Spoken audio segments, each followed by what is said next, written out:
त्योहारी सीजन के चलते जिला बिलासपुर में स्वास्थ्य विभाग ने मिलावटी एवं नकली मिठाइयों की बिक्री पर लगाम लगाने की दृष्टि से उड़नदस्तों का गठन किया है। जिला बिलासपुर में मिठाइयों की दुकानों पर छापेमारी कर निम्न गुणवत्ता की मिठाइयां बिकवाई है। इसके अलावा मिठाई विक्रेताओं को हिदायत दी कि निम्न स्तर की नकली मिठाइयां उपभोक्ताओं को मत बेचे, अन्यथा भविष्य में उनके विरुद्ध सख्त कार्रवाई अमल में लाई जाएगी।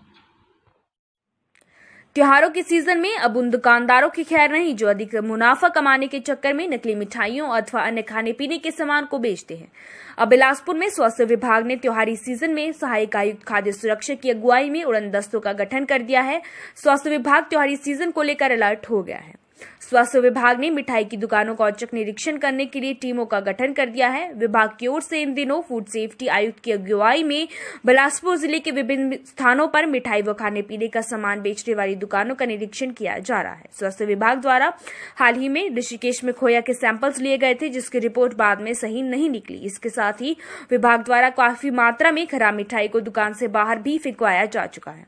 वहीं ग्वालथाई में भी एक निजी कंपनी द्वारा तैयार 6 हेल्थ सप्लीमेंट के सैंपल्स लिए गए थे, जिनकी रिपोर्ट आनी अभी शेष है। इससे पहले स्वास्थ्य विभाग के फूड सेफ्टी आयुक्त द्वारा दुकानों से अन्य खाद्य पदार्थों के सैंपल्स भी नियमित रूप से लिए जा चुके हैं। उधर स्वास्थ्य विभाग के सहायक आयुक्त खाद्य सुरक्षा महेश कश्यप का कहना है कि विभाग ने त्योहारी सीजन में मिठाइयों की दुकानों का औचक निरीक्षण रखने के लिए टीमों का गठन किया है तथा विभाग द्वारा नियमित रूप से भी दुकानों का निरीक्षण किया जा रहा है। देखते हुए स्वास्थ्य विभाग जो है पूरी तरह सक्रिय हो चुका है।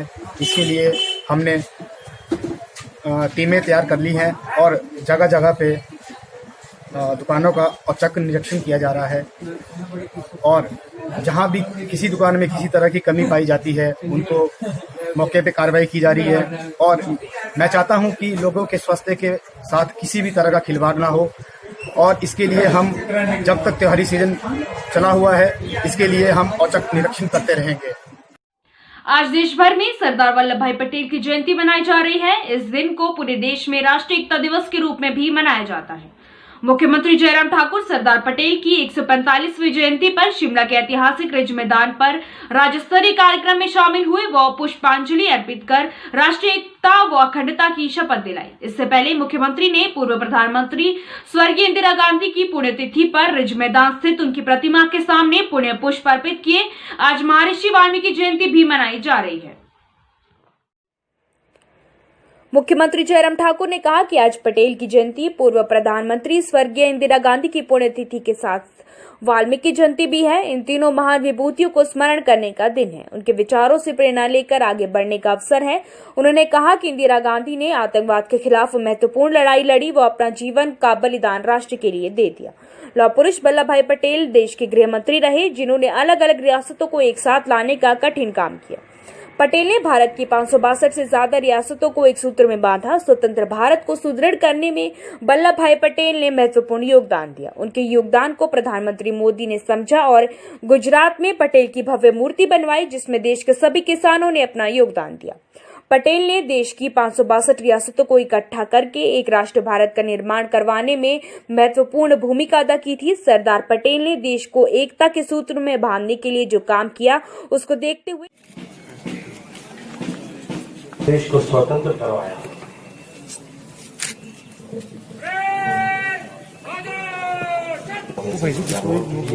सभी से निवेदन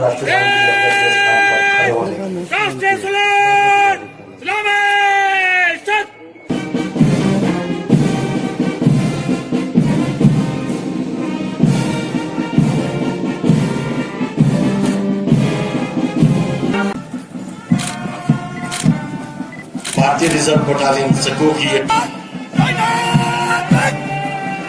आगे बढ़ती हुई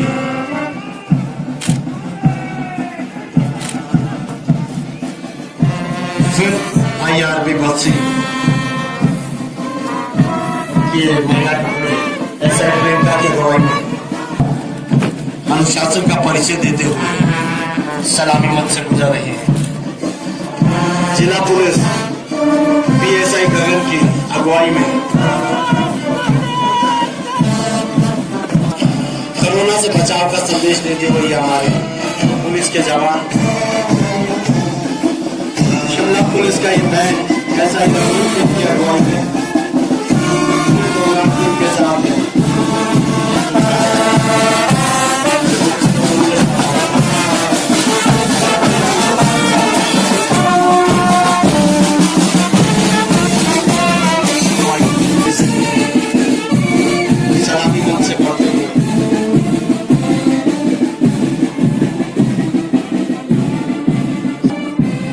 दिग्विजय ठाकुर की अगुवाई में आगे बढ़ते हुए होमगार्ड पूरे राष्ट्र के लिए बहुत महत्व का है। सरदार वल्लभ भाई पटेल, जिनको लौह पुरुष के रूप में जाना जाता है, जिन्होंने भारत को आज की परिस्थिति में जहां 562 से ज़्यादा रियासतें थी, उनको एक करके भारत का वर्तमान स्वरूप जो हम देख रहे हैं वो उनके नेतृत्व में हुआ है। मैं उनको शत शत नमन करता हूं और सरदार वल्लभ भाई पटेल जी की जयंती के इस अवसर पर सरदार वल्लभ भाई पटेल जी के उस योगदान के लिए आभार व्यक्त करता हूं और सरदार वल्लभ भाई पटेल जी के योगदान को हमेशा हमको स्मरण करना चाहिए। उसी तरह से आज का दिन उस दृष्टि से भी महत्वपूर्ण है कि आज इंदिरा गांधी जी की पुण्यतिथि है और जिसको हम संकल्प दिवस के रूप में मनाते हैं। इंदिरा गांधी जी ने देश में आतंकवाद के खिलाफ संघर्ष किया, अंततः राष्ट्र के लिए उन्होंने अपना बलिदान दिया और उस बलिदान को भी मुझे लगता है आज की तारीख में हम सब लोगों को स्मरण करना चाहिए। ऐसी परिस्थिति में आज जो वाल्मीकि जयंती भी है और वाल्मीकि जयंती के इस अवसर पर भी हमको वाल्मीकि जी के बहुत बड़े योगदान जो समाज के लिए रहा है, उस दृष्टि से उनको भी स्मरण करना चाहिए। और आज के इस कार्यक्रम में खासतौर से जब एकता दिवस के रूप में पूरे देश भर में ये मनाया जा रहा है और उसमें सरदार वल्लभ भाई पटेल जी का जो कंट्रीब्यूशन, उनका योगदान इस राष्ट्र के लिए, राष्ट्र के निर्माण के लिए रहा है। आज़ाद भारत होने के बाद 562 से ज़्यादा रियासतों को इकट्ठा करना और इकट्ठा हो करके वर्तमान स्वरूप भारत को देना, ये सरदार वल्लभ भाई पटेल जी ने किया है। और आज के इस अवसर पर मैं जहां उनको श्रद्धांजलि देता हूं, उनके इस योगदान को स्मरण। बिलासपुर के सदर थाना क्षेत्र के तहत शुक्रवार देर रात नई सारली गांव में एक कलयुगी बेटे ने अपने बाप का सर दीवार से टकराकर उसे जान से मार दिया है। पुलिस ने मौके पर पहुंचकर आरोपी बेटे को गिरफ्तार कर आगामी कार्रवाई शुरू कर दी है तथा शव को कब्जे में लेकर पोस्टमार्टम के लिए क्षेत्रीय अस्पताल भेज दिया गया है। जानकारी के अनुसार शुक्रवार देर रात राजकुमार व उसके पिता 62 वर्षीय सुखराम के बीच किसी बात को लेकर झगड़ा हो गया। बताया जा रहा है कि राजकुमार नशे की हालत में था तथा वह शराब का आदी था। लड़ाई झगड़े के दौरान राजकुमार ने अपने पिता सुखराम को जोर से धक्का दे दिया तथा जिससे सुखराम का सर दीवार से टकरा गया और वो गंभीर रूप से घायल भी हो गया। परिवार के अन्य सदस्यों ने सुखराम को शनिवार सुबह उस समय देखा जब काफी देर तक वो अपने कमरे से नहीं उठा, तो परिजनों ने सुखराम को तुरंत एम्बुलेंस की मदद से अस्पताल पहुंचाने का प्रयास किया, लेकिन बुजुर्ग ने रास्ते में ही दम तोड़ दिया। उधर एसपी दिवाकर शर्मा ने भी घटनास्थल पर पहुंचकर स्थिति का जायजा लिया तथा पुलिस ने राजकुमार को गिरफ्तार कर आगामी कार्रवाई शुरू कर दी है।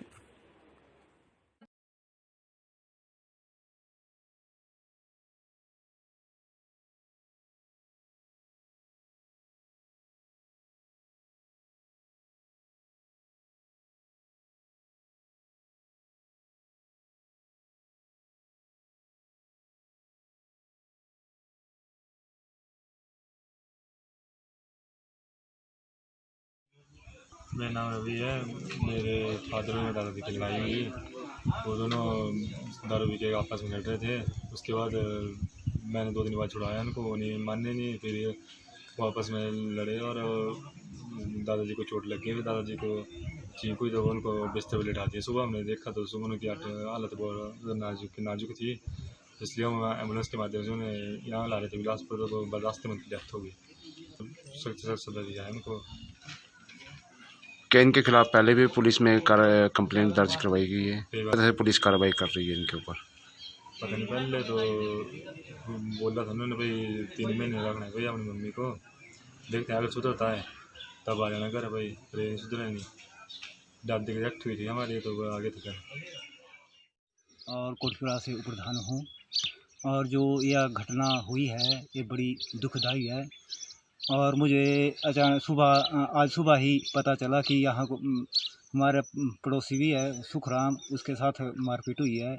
और जब सुबह मैंने देखा उसको तो उसके हाथ दयनीय स्थिति थी और उसके बाद मैंने तुरंत एम्बुलेंस को फ़ोन किया और एम्बुलेंस को थोड़ा देर से आई है और तब तक उसकी डेथ हो चुकी थी और अब पुलिस उसका कार्रवाई कर रही है, पोस्टमार्टम रिपोर्ट उसको हॉस्पिटल में ले गई है। कार्रवाई की अभी ऐसी कोई हमें सूचना मिली नहीं है, पर पुलिस से मेरी बात हुई है, उन्होंने बोला कि उसको तुरंत ही गिरफ्तार कर लिया जाएगा।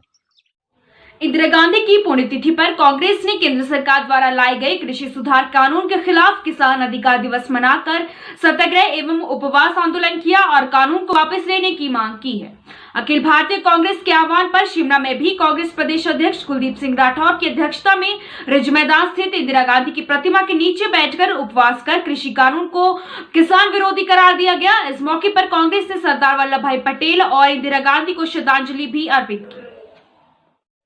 कांग्रेस प्रदेश अध्यक्ष कुलदीप सिंह राठौर ने कहा कि इंदिरा गांधी का देश की अखंडता और एकता के साथ साथ आतंकवाद से लड़ाई लड़ने में अहम योगदान रहा है और देश के लिए ही इंदिरा गांधी ने अपनी कुर्बानी दी है।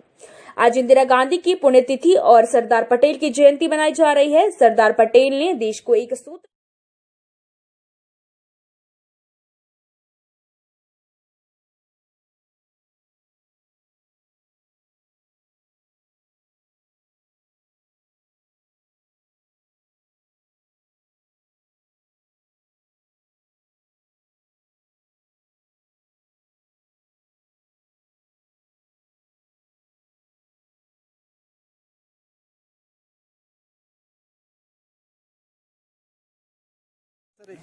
आज सरदार वल्लभ भाई पटेल जी का भी जन्मदिन है। पटेल साहब का भी इस देश में बहुत बड़ा योगदान रहा है। आज़ाद भारत के वो पहले गृह मंत्री थे।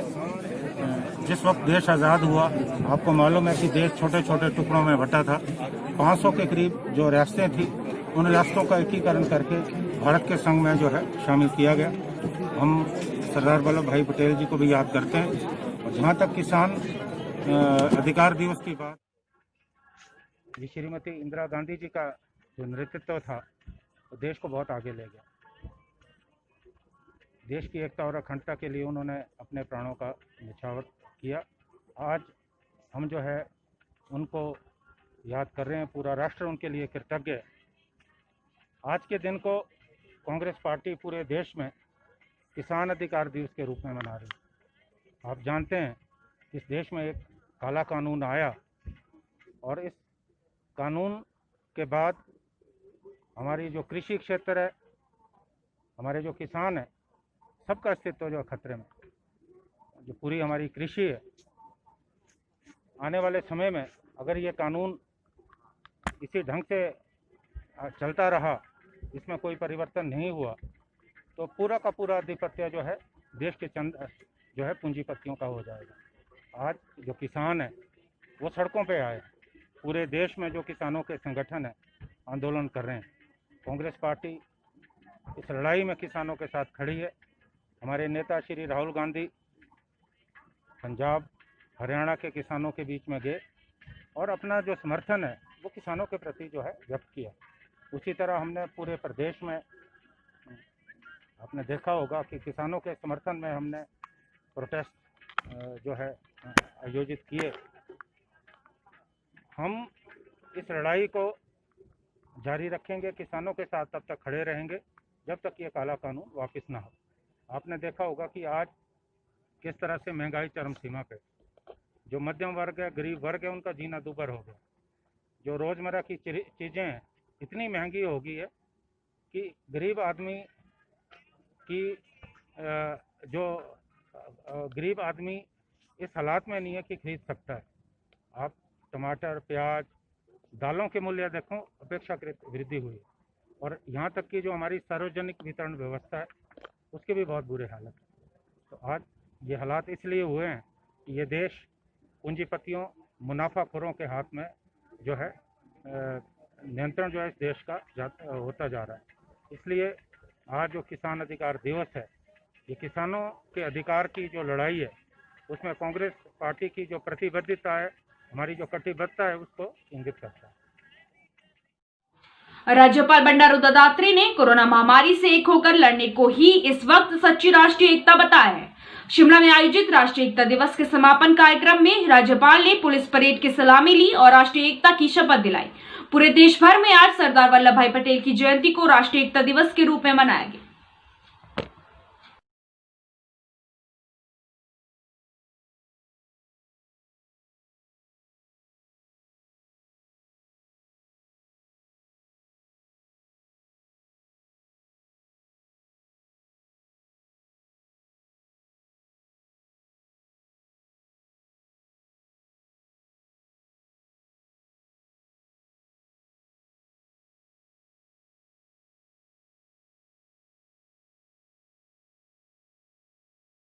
राज्यपाल बंडारू दत्तात्रेय ने कहा कि सरदार वल्लभ भाई पटेल ने देश की एकता और अखंडता बनाए रखने में अहम भूमिका अदा की थी। देश की 562 छोटी बड़ी रियासतों को मिलाकर पटेल ने देश को एक सूत्र में पिरोने का काम किया है। कोरोना महामारी से सभी लोगों को एक होकर लड़ाई लड़ने की आवश्यकता है, तभी इससे बचा जा सकता है। मास्क पहनना और 2 गज की दूरी ही कोरोना की दवाई है, इसलिए सभी को सरकार के निर्देश का पालन करना चाहिए, तभी कोरोना हारेगा। पीएसआई पवन कुमार की अगुवाई में सलामी मंच से बढ़ती हुई सहज कदमों के जरिए सलामी देते बटालियन 5th आर्मी बटालियन बस्ती एसआई अमेरिका की अगुवाई में महिला सशक्तिकरण के इस भाव को प्रदर्शित करती हुई उनके पीछे जिला शिमला के पुलिस पीएसआई गगन की अगुवाई में जिनका जज्बा है कानून व्यवस्था को बनाए रखना, अपराधियों को पकड़ना, इनकी अगुवाई में साथ में इनके पुलिस होमगार्ड में गाय रात को सोने की सुविधा करती है वो भारत देश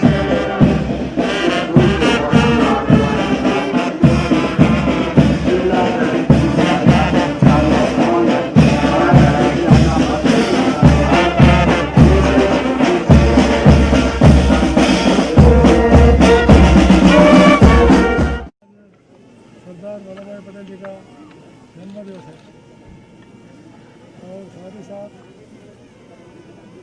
श्रीमती इंदिरा गांधी जी का भी उन्नति थी। इसे दोनों महापुरुषों अपने देश की एकता के लिए, अखंडता के लिए उन्होंने कुर्बानियाँ की। आज सरदार वल्लभ भाई पटेल के जन्म दिवस पर एकता दिवस मनाया जा रहा है। एकता इसलिए हमारे समाज में विघटन तत्व और जो आतंकवाद और सांप्रदायिकता और वैसे ही जो है बहुत बुराइयाँ, उसको दूर रखने के लिए सारे समाज एक होकर सारे इसको समाधान देना है। और सबसे बड़ी एकता है इस कोरोना में जीतना है। इसलिए हम जब जीतने के लिए जब आगे आ रहे हैं उस समय में हमारा प्रयास कोरोना को हराने के लिए एक ही दवा है। वो दवा जो है मास्क पहनना, 2 गज की दूरी रहना और वैसे ही जो है स्वच्छता रखना। इस पर भी अपन विजय प्राप्त करना है। तो इसलिए एकता और अखंडता और साथ ही साथ समाज की बुराइयाँ, नशा जैसे जो बुराइयाँ, ये सबको दूर करने के लिए समाज संगठित होकर केवल सरकारी नहीं, फौजी नहीं, जनता भी जो है इसके संघर्ष में आगे आना है। उसके लिए एकजुट होना है। उसके लिए मैं सबको आह्वान करता हूँ।